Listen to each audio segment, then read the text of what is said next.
वेंगुर्ल्याच्या निवडणुकीचा प्रचार आता अंतिम टप्प्यात आलेला आहे आणि उद्या रात्री 10 वाजता हा प्रचार संपून 2 तारखेला वेंगुर्ल्याचे मतदार पुढची 5 वर्ष त्यांच्या शहराचं नेतृत्व कोण करणार, त्यांच्या हक्काचे नगरसेवक कोण असणार हे मतदान करणार आहेत। मी जसं पहिल्या दिवसापासून भारतीय जनता पक्षाचे सगळेच आम्ही कार्यकर्ते अतिशय सरळ स्पष्ट भूमिका आमची सगळ्यांची मांडत आहोत की आमच्यासाठी ही निवडणूक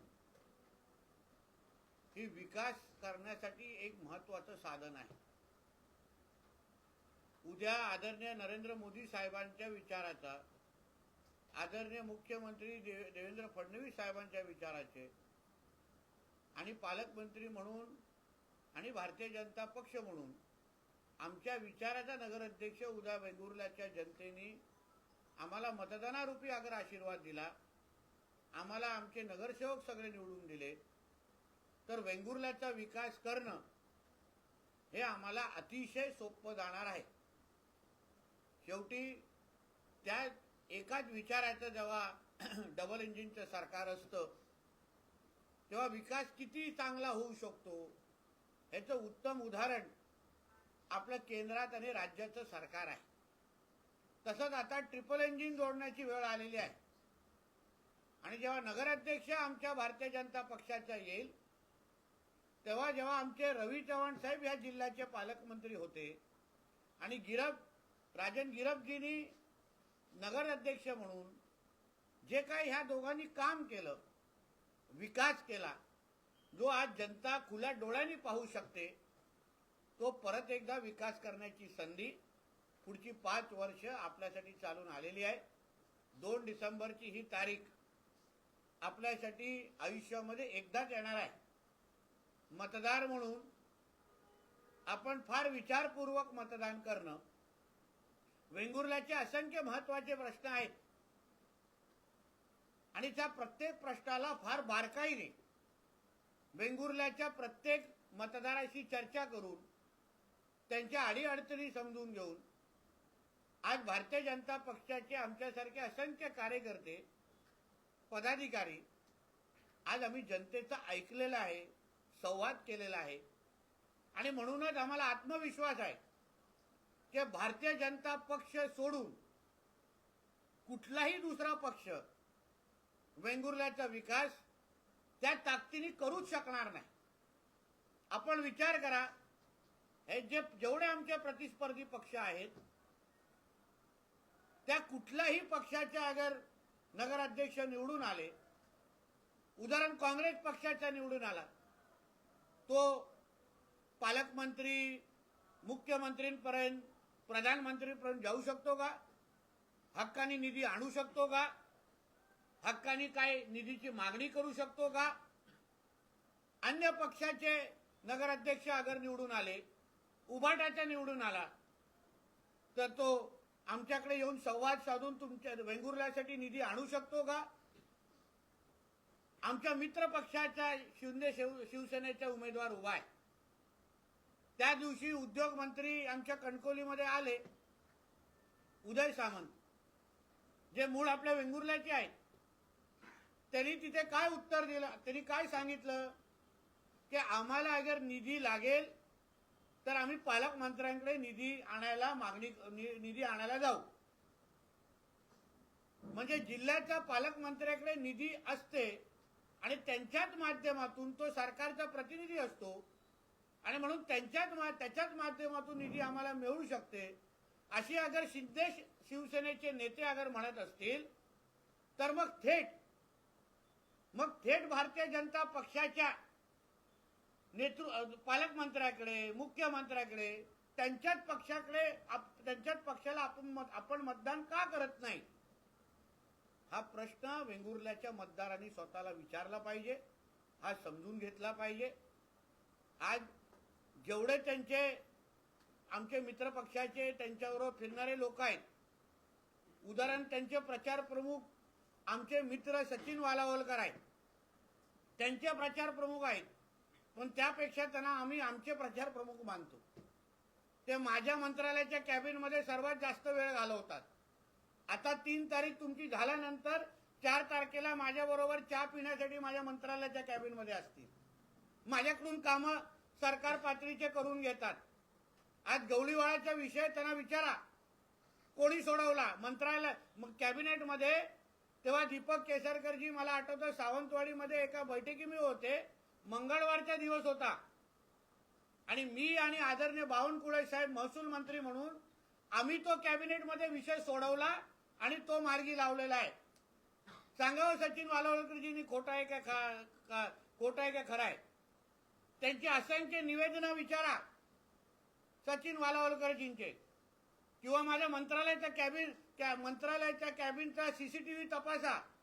सचिन वालावलकरजी हे माझ्याकडे किती काळ असतात, कसे माझ्याकडे प्रश्न सोडून घेतात, आणि इथे आल्यावर भाषा थोडी त्यांची वेगळी होते, पण तरी आम्ही त्यांना मित्र म्हणून त्यांना माफ करणार. टॅक्स फ्री माणूस आहे सचिन वालावलकर. आम्ही काय त्यांना टॅक्स लावणार नाही, कारण आमचाच आहे, कुठेही असला तरी आमचाच आहे. प्रत्येक निधी असो, परवानगी असो, आता पण ताजची परवानगी, ताजमध्ये जी शिरोडामध्ये ताज होते ते MCZMA ची मी आणली आणि आज ताजचा मार्ग तिथे मोकळा झालेला आहे. कारण अधिकार माझ्याकडे आहे, पालकमंत्री म्हणून अधिकार माझ्याकडे आहे. आदरणीय दीपक केसरकर साहेब पालकमंत्री राहिलेले आहेत, कॅबिनेट मंत्री राहिलेले आहेत, कॅबिनेटमध्ये त्यांनी काम केलेलं आहे. त्यांना चांगल्या पद्धतीने माहिती आहे की कॅबिनेट मंत्र्याला, पालकमंत्र्याला काय अधिकार असतात, हे चांगल्या पद्धतीने माहिती आहे त्यांना. म्हणून जे काय वातावरण वेंगुर्ल्यामध्ये केलं जात आहे, की गवळीवाळ्याचा विषय आम्ही सोडवला, अन्य निधी आम्ही आणला, हे सगळे प्रकल्प आम्ही आणले, या सगळ्या गोष्टी सचिन वालावलकरजींनी कधीतरी माझ्याबरोबर पत्रकार परिषदेमध्ये बसावं आणि या सगळ्या गोष्टी त्यांनी सांगावं की नितेशजी तुम्ही ह्या गोष्टी केलेल्या नाहीत, भारतीय जनता पक्षाच्या माध्यमातून केलेलं नाही. युतीच्या बाबतीमध्ये आमच्या भारतीय जनता पक्षाच्या ओरसच्या कार्यालयामध्ये आमचे जिल्हाध्यक्ष आणि माझे अन्य सहकारी विटनेस होते. सचिन वालावलकरजींनीच मला सांगितलं की नितेशजी जिल्ह्यामध्ये युती करू नका. विचारा सचिन वालावलकरजींनी खरं आहे का खोटं आहे. म्हणून या सगळ्या गोष्टी आज ज्या पद्धतीने एक वेगळं चित्र दाखवलं जात आहे ते अत्यंत चुकीचं आहे. मी आमच्या वेंगुर्ल्याच्या माता भगिनी मतदारांना आणि सर्व मतदार बंधूंना सांगेन की आज भारतीय जनता पक्षाची सत्ता आज देशभरामध्ये प्रत्येक राज्य, बिहारसारखा राज्याच्या जनतेने आम्हाला निवडून दिलेलं आहे, पंतप्रधानांच्या नेतृत्वावर विश्वास ठेवला आहे. राज्यामध्ये आदरणीय देवेंद्र फडणवीस साहेबांचं काम गेल्या 11 महिने अतिशय ताकदीने सुरू आहे, अतिशय ताकदीने सुरू आहे. आणि म्हणून विकास करायचा असेल, निधी आणायचा असेल, कुठल्याही परवानग्या आणायच्या असतील तर भारतीय जनता पक्षाशिवाय दुसरा पर्याय नाही. कारण का सत्तेमध्ये बसलेल्या अधिकाराची सगळी पदं हे आज भारतीय जनता पक्षाकडे आहे. आमच्या घरात मुख्यमंत्री राहिलेले आहेत. विचारा सरकारमधल्या कुठल्या फाईलीचं शेवटची सही, कुठली फाईल घ्या, शेवटची सही ही आदरणीय मुख्यमंत्र्यांची असते. उद्या नगरविकास खात्याला निधी पण द्यायची असेल तर शेवटची सही ही मुख्यमंत्र्यांची लागते. म्हणूनच तर काल आमचे रवी चव्हाण साहेब काय बोलले, एक नंबरलाच महत्व असतं. आज 1 नंबरला आमचे आदरणीय देवेंद्र फडणवीस साहेब आहेत. उद्या नगरविकास खात्या अंतर्गत पण ह्या नगर पंचायतीला अगर निधी आणायची असेल तर त्याला शेवटची सही ही आदरणीय देवेंद्र फडणवीसांचीच लागणार मुख्यमंत्री म्हणून, दुसरं कोणाचीच लागणार नाही. म्हणून वेंगुर्ल्यातले कुठलेही महत्वाचे प्रश्न, कुठल्याही समस्या सोडवायची असेल, उदाहरण आमच्या बाजारपेठातला विषय, मी आज जिल्ह्याचा पालकमंत्री म्हणून मी बाजारपेठामधले असलेल्या माझ्या प्रत्येक व्यापारी बंधू भगिनींना मी आज ह्या पत्रकार परिषदेच्या निमित्ताने शब्द देतोय, रेकॉर्ड करून ठेवा. ही पत्रकार परिषद रेकॉर्ड करून ठेवा की जे तुमच्यामध्ये जे गैरसमज पसरवलं जात आहे, जे सांगितलं जात आहे की राजन गिरपजी परत निवडून गेले तर रुंदीकरणाच्या नावाने आमचे दुकानाचं नुकसान होणार। मी माझ्या वेंगुर्ल्याच्या व्यापारी बंधू भगिनींना मी शब्द देतो या पत्रकार परिषदेच्या निमित्ताने की तुमच्या एकही इंच तुमच्या दुकानाचा रुंदीकरणाच्या नावाने करायला देणार नाही। रुंदीकरण हा विषय संपलेला आहे, बिलकुल रुंदीकरण होणार नाही। राजन गिरपजी त्या खुर्चीवर बसला असले तरी नगराध्यक्ष म्हणून नितेश राणे तिथे बसलेला एक लक्षात घ्या।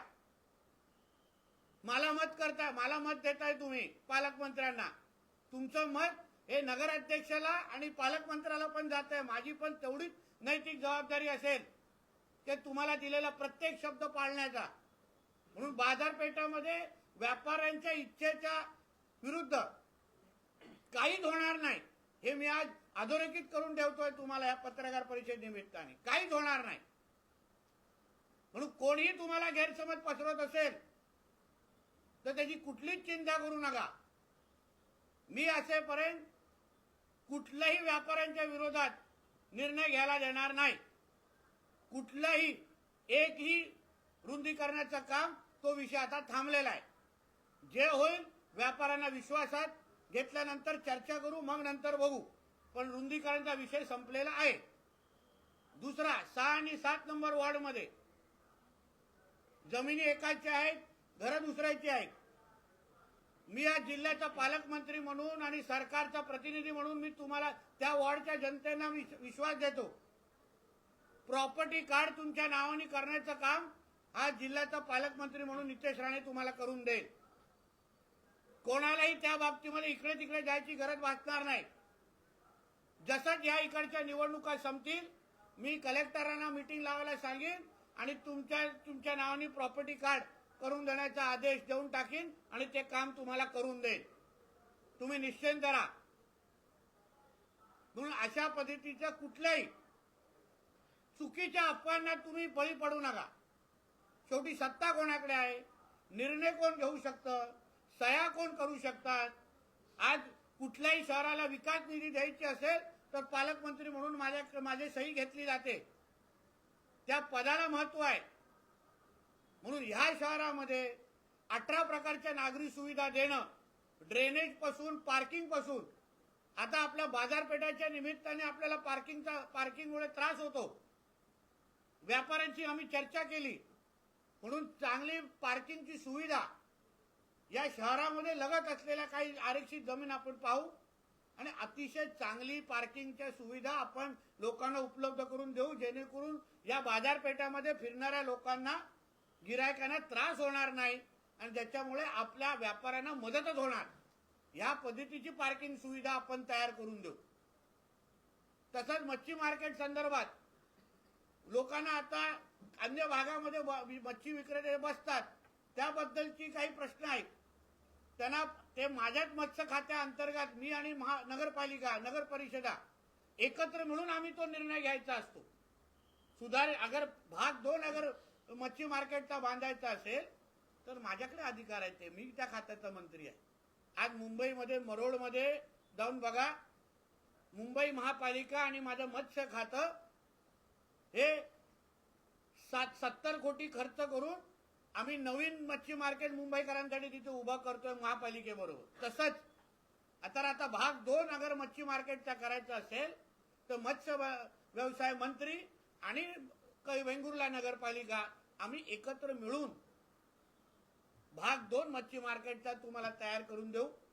तसंच जो काही तो झुलता पूल ज्याला म्हणतात, त्याच्या आजूबाजूला पर्यटन वाढवण्याच्या दृष्टिकोनातून तिथे पार्किंग आणि अन्य गोष्टी, ज्याचे सगळी ती आजूबाजूची जमीन ही महाराष्ट्र मेरीटाईम बोर्डकडे आहे। आता महाराष्ट्र मेरीटाईम बोर्ड हे बंदर खात्या अंतर्गत येतं आणि बंदर खात्याचा मंत्री तुमचा पालकमंत्री आहे। म्हणून जे तिथे व्यवसाय करणारे लोक आहेत, जे पोटापाण्यासाठी तिथे संघर्ष करणारे लोक आहेत, आमच्या वेंगुर्ला शहरामध्ये विकास आला पाहिजे, विकासाच्या आधारे रोजगार तयार झाला पाहिजे, त्या दृष्टिकोनातून जी पावलं बंदर खात्याच्या माध्यमातून पर्यटन वाढवण्यासाठी जे करता येईल त्या सगळ्याच्या सगळ्या परवानग्या, मग जमीन वापरण्याच्या असो किंवा पर्यटन व्यवसाय वाढवण्यासाठी असो, परवानग्या देण्याची जबाबदारी ही माझी असेल बंदर खात्याचा मंत्री म्हणून. हेही तुम्हाला मी इथे शब्द देतो. आता सगळा जो विकास झालेला आहे, म्हणजे चांगला आपण आपलं नाट्यगृह बांधलं आहे, कचरा डेपोचा चांगला प्रकल्प बांधला आहे, पण बाजारपेठेच्या अवतीभोवती विकास दिसत नाही असं खूप माझ्या वेंगुर्लेकरांचं म्हणणं होतं. सगळा विकास नितेशजी थोडा शहराच्या एकतर्फी झालेला आहे आणि म्हणून समतोल विकास वेंगुर्ला शहर म्हणून सगळ्या भागामध्ये विकास पोचला पाहिजे, सगळ्या भागामध्ये आर्थिक समृद्धी आली पाहिजे. म्हणून त्या दृष्टिकोनातून बाजारपेठातला पण भाग त्या अवतीभोवती आम्ही नवीन प्रकल्प कसे आणू शकतो हेही आमच्या नगराध्यक्ष आणि आमच्या टीमच्या माध्यमातून करण्याचा शब्द मी आपल्या ह्या पत्रकार परिषदेच्या माध्यमातून देतोय. आणि परत एकदा आपल्याला सांग, एवढ्या वर्षानंतर पण आज आरोग्यासाठी उपचारासाठी आमच्या वेंगुर्ले वासियांना बांबोलीमला जायला लागतो, गोव्याला जायला लागतं. हा प्रश्न माझ्यासाठी निवडणुकीच्या पलीकडे, राजकारणाच्या पलीकडे मी माणुसकीच्या चष्म्यातून पाहणार आहे. कुठल्याही परिस्थितीमध्ये आमचे उपरुग्णालयामध्ये चांगल्यातले चांगले डॉक्टर देणं, तिथे सुविधा तपासणं, सुविधा तयार करणं आणि इथे एक चांगलं सुसज्ज असं आरोग्याची व्यवस्था उभी करणं, सेंट लुकच्या जागेवर चांगल्यातला चांगला प्रकल्प उभा करण्याचं काम, हॉस्पिटल उभं करण्याची जबाबदारी जसे मी त्याही दिवस घेतलेली आहे आणि आता त्याचा पुनरुच्चार करतो. पण ते करत असताना त्या जागेवर काही जे 30-40 लोक आज आहेत ते माझ्या आणि मनीष दळवींच्या संपर्कात आहे, त्यांनाही आधार कसा देऊ शकतो, त्यांनाही मदत कशी करू शकतो, जेणेकरून कोणाच्याच पोटावर आम्हाला लाथ मारायची नाही. आम्ही सरकारचे प्रतिनिधी आहोत. सरकार हे लोकांना आधार देणारं असतं, लोकांना उभं करणारं असतं, लोकांची सेवा करणारं असतं. आणि म्हणून आम्ही आदरणीय देवेंद्र फडणवीस साहेबांच्या वतीने मी त्यांच्या मंत्रिमंडळातला एक मंत्री म्हणून, त्यांचा सहकारी म्हणून, भारतीय जनता पक्षाचा कार्यकर्ता म्हणून मी तुम्हाला विश्वास देतो. भारतीय जनता पक्ष हा विकासाच्या मार्गावर चालणारा सेवाभावी आमचा पक्ष आहे. आदरणीय पंतप्रधानपासून, मुख्यमंत्रीपासून ते नगराध्यक्षपासून ते पालकमंत्रीपर्यंत प्रत्येक पातळीवर लोकांची सेवा करणं आणि सेवेसाठी सत्ता वापरणं हा आमचा एक कलमी कार्यक्रम असल्यामुळे आम्ही तो निश्चित पद्धतीने या वेंगुर्ला शहराला भाग 2चा विकास, जसं भाग 1 मध्ये बऱ्यापैकी विकास करून आम्ही तुम्हाला दाखवलेला आहे, त्याच पद्धतीने भाग 2चा विकास आम्ही करण्यासाठी आम्ही सज्ज आहोत. वेंगुर्ल्याचा मला वाटतं 10 नंबरचा वॉर्ड ना, तो गावातला ज्याला म्हणतो 10 नंबरचा जो भाग आहे, प्रभाग आहे वडकोळ, आणि या भागात आज तिथे गेल्यानंतर वाटत नाही की आम्ही वेंगुर्ल्यामध्ये आलेलो आहे, गाव वाटतो तो. त्यांना सुविधा नाही मिळालेल्या आहेत अजूनपर्यंत. आम्ही अतिशय 2 चांगले नगरसेवकचे उमेदवार तिथे दिलेले आहेत, सुहासजी आणि मराठे मॅडम 3 नंबर. पण मी तुम्हाला आज विश्वास देतो, त्या गावात, त्या ग्रामीण भागातल्या लोकांना मी विश्वास देतो 3 नंबरच्या, की तुम्ही चिंता करू नका, सरकारचा प्रतिनिधी हा तुमचं काम करू शकतो. सरकारचे प्रतिनिधी तुमच्या घराघरामध्ये विकास आणू शकतो.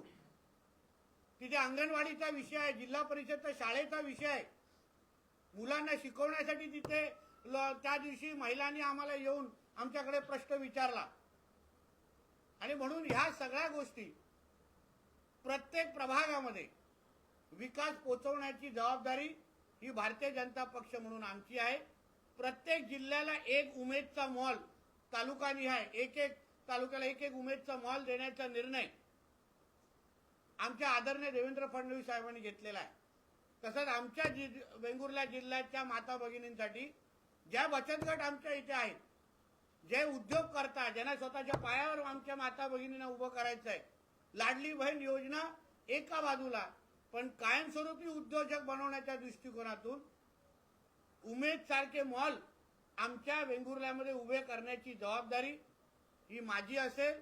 हाही शब्द तुम्हाला मी आजच्या निमित्ताने देतो. वेंगुर्ल्याचा विकास करणं आणि वेंगुर्ल्याला पुढच्या 25 वर्षासाठी वेंगुर्ल्याचं नियोजन हे आमच्या नजरेसमोर अतिशय महत्वाचं आहे आणि त्याच दृष्टिकोनातून आम्ही लोकांकडून आशीर्वाद, मतदानारूपी आशीर्वाद आज मागतोय. लोकांनी एकदा 2 तारखेला आम्हाला राजन गिरपजी आणि आमच्या सगळ्या नगरसेवक टीमना अगर आशीर्वाद त्यांनी दिला तर जिल्ह्याचा पालकमंत्री म्हणून, देवेंद्र फडणवीस साहेबांचा कॅबिनेटचा सहकारी म्हणून मी आपल्याला विश्वास देतो की वेंगुर्ला शहराचा विकास हा लोकांच्या इच्छेनुसार, लोकांची प्रत्येक स्वप्न पूर्ण करण्याची जबाबदारी ही माझी असेल, आमच्या सगळ्यांची असेल. एवढंच या निमित्ताने सांगतो. धन्यवाद.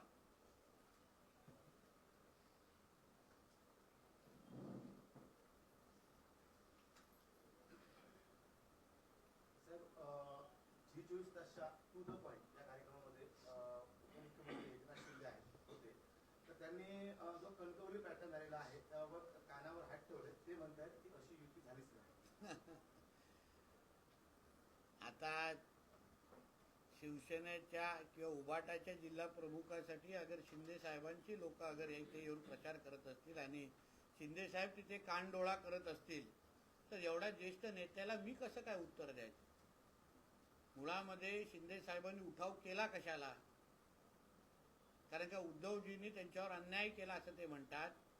या सगळ्या आमच्या त्यांच्या शिवसेनेच्या कार्यकर्त्यांवर, सहकार्यांवर अन्याय केला म्हणून ते सांगतात आणि म्हणून त्यांनी उठाव केला. पण आता अगर त्यांच्याच जिल्हा प्रमुखांसाठी येऊन त्यांचेच नेते मंडळी अगर प्रचार करत असतील तर मग मुळामध्ये उठावाला काय अर्थ होता का? हा प्रश्न आता सिंधुदुर्ग करणं, आता महाराष्ट्राची जनता विचारते. तिथे कानडोळा करून उपयोग नाही.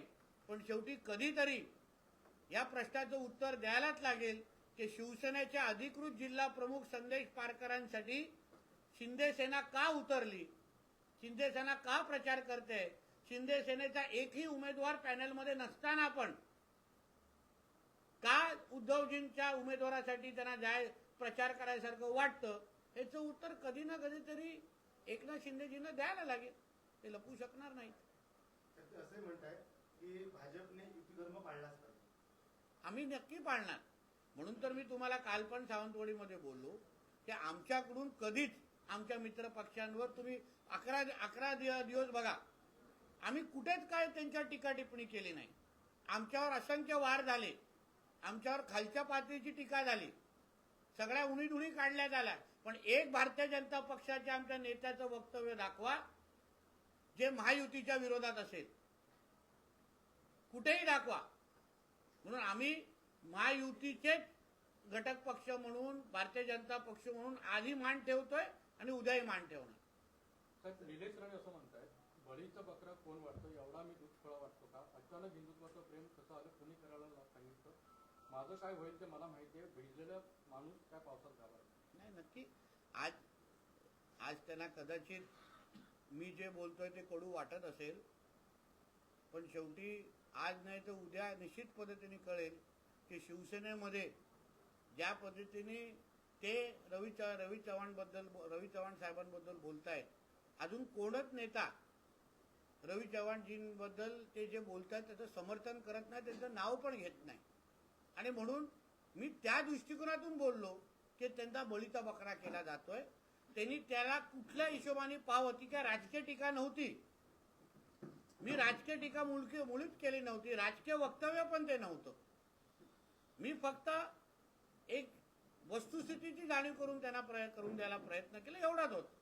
आणि राणेंचं कुटुंबाचं रक्त हे भगवं आहे हे निलेशजींना चांगल्या पद्धतीने माहिती आहे. म्हणून आम्हाला हिंदुत्व निश्चित पद्धतीने शिकायला लागणार नाही, कारण राणे कुटुंबाचं रक्तच भगवं आहे. निलेश राणे असं म्हणतात की भाजपने आपल्याला तिकीट नाकारलं, मात्र ते शिंदे साहेबांनी दिलं, त्यामुळे शिंदे साहेबांची साथ आपण कधीच सोडणार नाही. एक लक्षात घ्या, ही निवडणूक आम्ही जनतेसाठी लढवतोय. कोणी काय बोलतंय ना त्यासाठी आम्हाला 2 तारखेच्या नंतर तुम्ही वेळ द्या. आम्ही निश्चित पद्धतीने मी तुम्हाला त्याचे उत्तर देऊ. शेवटी कोणाला काय त्यांच्या स्वतःच्या राजकीय ह्याच्याबद्दल वक्तव्य करते त्यांचा मूळ अधिकार आहे. आम्हाला आमच्या जनतेची बाजू मांडून द्या, आम्हाला इकडच्या मतदाराला केंद्रबिंदू ठेवून द्या आणि वेंगुर्ल्याच्या जनतेसाठी आम्ही काय करतो हे सांगून द्या, सांगायला संधी द्या. तेवढंच आमचं म्हणणं आहे. बाकी कोणाला काय म्हणायचं त्यांना ते बोलायचं स्वातंत्र्य आहे. मुंबई आणि ठाण्यात शिवसेनाच मोठा भाऊ आहे असं एकनाथ शिंदे म्हणतात. मुंबई ठाण्यात शिवसेनाच एक मोठा भाऊ आहे असं बोलतात. वक्त की बात आहे.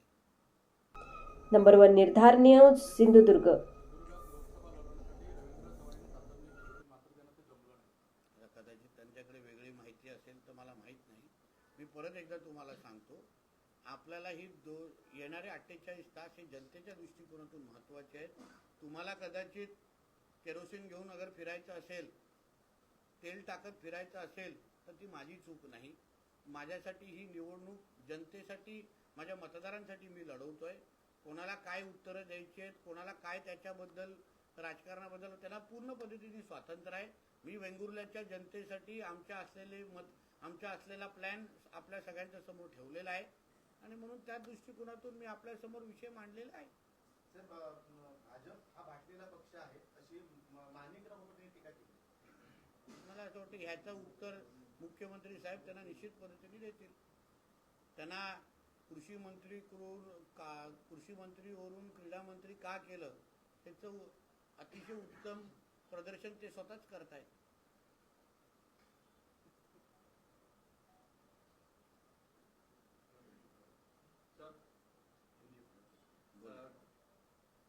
एक सर प्रश्न होता. नगर परिषद निवडणुकीतून मविया गायब झाली आहे अशी टीका एकनाथ शिंदे करतात आणि त्याचबरोबर ते असं म्हणतायत की दोन्ही भाऊ म्हणजे ठाकरे बंधू एकत्र जरी आले तरी सत्ता जी आहे ती महायुतीची. ते बरोबर आहे. खरं का शेवटी महाविकास आघाडीला आता दुर्बीण घेऊन शोधायला लागतंय. दुर्बीण घेऊन आहेत कुठे सगळ्यावर टीव्हीवर महायुतीच दिसते. आम्ही महायुतीचेच सगळे लोक आजूबाजूला तिथे दिसतोय आणि म्हणून त्यांच्या मुद्द्याला अतिशय मी दुजोरा देतो. अतिशय योग्य पद्धतीने ते बोललेले आहेत की महाविकास आघाडी कुठे दिसत नाही. भावपूर्ण श्रद्धांजली झालेली आहे. आता बसा ना बाबा, आता संपायला काय कॅमेरा चालू आहे.